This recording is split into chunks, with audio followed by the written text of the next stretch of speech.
وہ سب لوگ، میں نے آپ لوگوں کو پہلے بھی کہا تھا کہ ایک دوسرے کو کاٹنے پر مجبور ہو جائے گی، اور آج کل جو ایمل ولی بیانات دے رہے ہیں، فضل الرحمان صاحب بیانات دے رہے ہیں، ان سے واضح ہوتا ہے کہ یہ پی ڈی ایم کا جو شروعات ہے ایک دوسرے پر بولنے کا، وہ شروع ہو چکا ہے، اور اس حد تک ہر کوئی اپنا ووٹ جو KPK سے لینا چاہتا ہے وہ ایک دوسرے کے اوپر وار کریں گے۔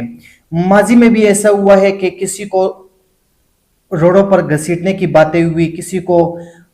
کیا کرنے کی، مطلب بہت سارے ایسے چیزیں ہیں جو ایک دوسرے پر وار کرتے ہیں ووٹ حاصل کرنے کے لیے۔ لیکن ابھی اس وقت کوئی بھی پارٹی سوائے